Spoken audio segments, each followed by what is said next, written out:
I think so far on this channel, I've been portraying myself as a positive little creature. Lo and behold, my friend, today I'm gonna unleash all my negativities on you because I'm pissed. Everything is wrong with everything now, huh? Even my favorite movies in the 90s that feature the ugly duckling transformation trope are deemed to be sexist. A stupid teenager who says, "I'm not like any other girls," is now said to have internalized misogyny. Come on, people, you can't turn stupidity and immaturity into something so grand. It's insulting. Now, everything bad in humanity could be blamed on the media, capitalism, and white people. If you're white and male, congratulations, you have all the credits. That's why I'm pissed, because growing up, I always have a plan, a very evil plan. But now, because of this, everything is already wrong with everything. What more could I do? How could I be original? And now every of my future evil doings will be accredited to you, old white man, my ultimate rival. My childhood dream is ruined because of you. Okay, there are two kinds of idiocy. One kind is something like, okay, you're an idiot, but it's fine, I'll just move on with my life. This includes like the anti-vaxxers and the flat earthers or whatever.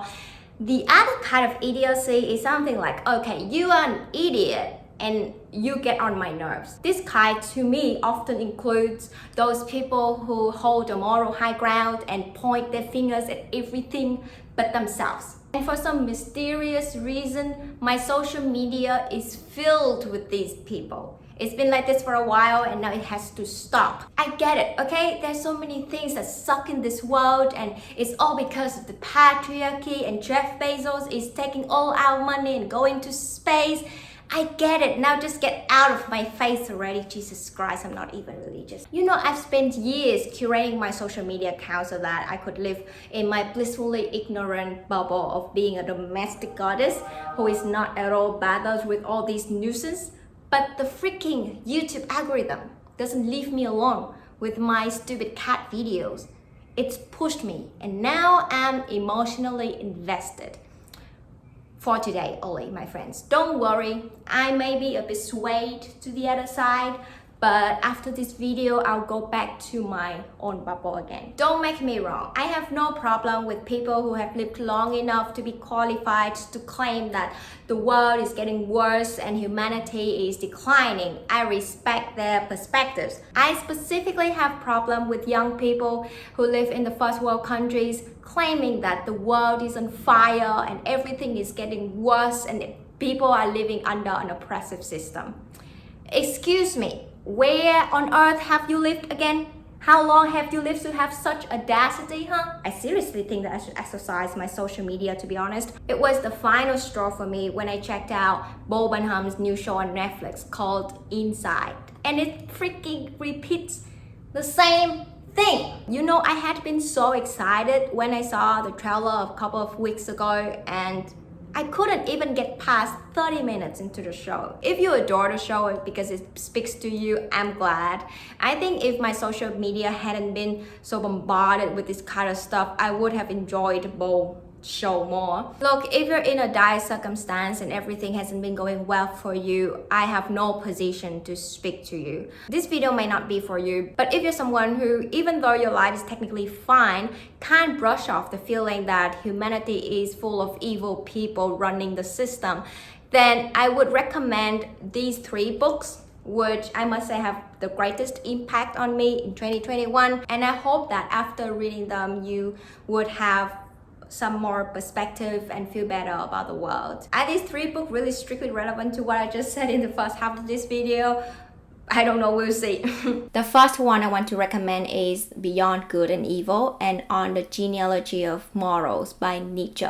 Okay, there's 4 books actually. This video is a mess. These 2 books are about morality and it gives me a whole new perspective on morality. I read On the Genealogy of Morals first and let me tell you, fireworks exploded in my head, pages to pages.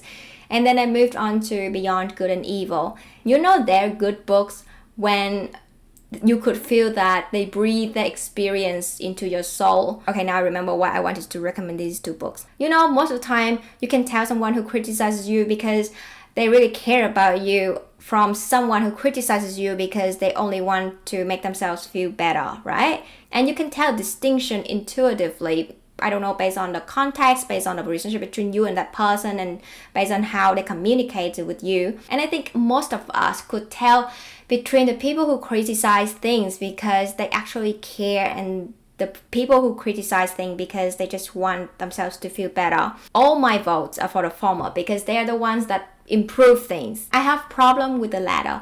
I mentioned Nietzsche because even though he takes a dump on Christianity and he tears it inside out, a few passages he wrote, especially in the Joyous Science, shows that he actually also concerned about the fate of humanity after getting rid of religion. He said that we have left the land and sailed the sea to find freedom. Yes, we found freedom, but now we are alone in the sea of infinity, and there's nothing more terrible than infinity. This is the voice of someone who knows his shit and actually cares. The next book I want to recommend is Guns, Germs, and Steel. This book explains how some civilizations are more advanced and some are left behind. This is stunning. It smacks white supremacy in the face. And besides that, you can't really finish this book without feeling an immense wave of love for humanity crashing into the cold cockles of your heart. Our ancestors were stumbling in darkness for tens of thousands of years to build up something called the civilization. And now if you think of it, how could they build up something that they have no notion of how it looks like? There's no manual. This is not IKEA. We have done all of this by trial and error, and of course, we stumbled over killing, hatred, oppression, all kinds of evil. Our roots need to touch hell so that our branches could reach heaven. Some old dude said it, I can't remember. Here I'm not saying that Homo sapien willed civilization into existence by themselves, because I don't think it's the right attitude to put human beings on a pedestal and look down on other animals. I just think that our ancestors and Mother Nature danced together and somehow created this whole circus. But don't you already see that what we are having now is already a miracle? You see the dinosaurs, they lived for 165 freaking million years and they couldn't even come up with the goddamn stock market. You see the koalas, they've been walking around this planet Earth for 25 million years. They sleep for 20 hours a day. And not one, not even single one koala has ever thought, maybe today I could be more productive. Nope, all of them wake up and be like, things are fine. Mate, you don't even have social welfare. What do you mean by things are fine? I remember halfway through this book, I was weeping uncontrollably. It's like the feeling of seeing a friend who you love dearly with the highest moments of her ingenuity and the lowest days of her stumbling in darkness, committing crimes, hurting her own people. You know that she must be punished. You feel angry and sorry for the victims. Yet you also know how lonely, scary, confusing, and horrifying it was for your old friend. Now we are modern humans inheriting the fruits of our ancestors. It's very easy for us to look at the past and claim that we know better. We wouldn't have waged any war. We wouldn't have been so greedy. We would have treated everyone so equally. We would have built a much better system. How easy it is for us to point our clean fingers when we're not the ones having our hands dirty. The civilization and the system we're having right now is a miracle, okay? It's not perfect. Nobody knows what a perfect system looks like, but it does the job of keeping as much chaos at bay as possible. And let's be honest, a weakling like me wouldn't have been able to see the sun at the age of 20 if I had been born 100 years ago. The last book I want to talk about is The Master and His Emissary by Ian McGilchrist.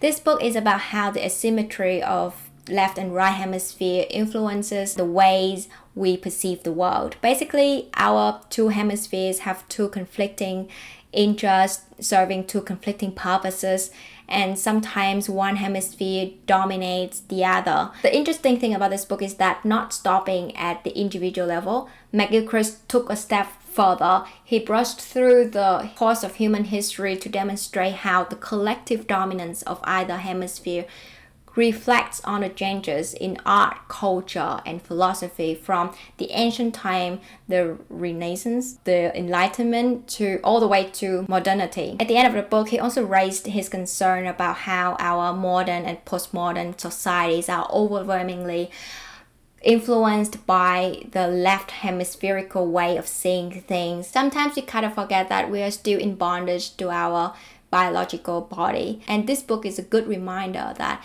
at the end of the day we're still children of Mother Nature. If anything, the only thing I hope you could get out of this video is to have faith in humanity, especially us who have the privilege to live in first world countries. We are doing fine. Everybody is doing their part to make this world rich and colorful. Even if people are being stupid 90% of the time, don't be blind by it and not recognize the remaining extraordinarily beautiful 10%, because that is what matters. I also want to share with you a poem I wrote after finishing Guns, Germs and Steel because I was so overwhelmed with my emotion. Just a disclaimer, I have zero knowledge about English poetry. I've never been educated with English literature. English is my second language.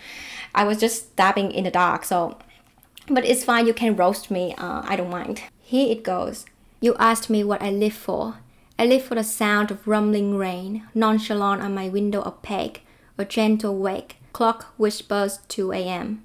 I live for the touch of sunlight, shy on the edge of my bed, a slumbersome stretch, long gone is the soaked night. I live for the taste of raisin bread, for the sweetness of fresh milk, for the subtle care unsaid, for the laughters playfully spilled.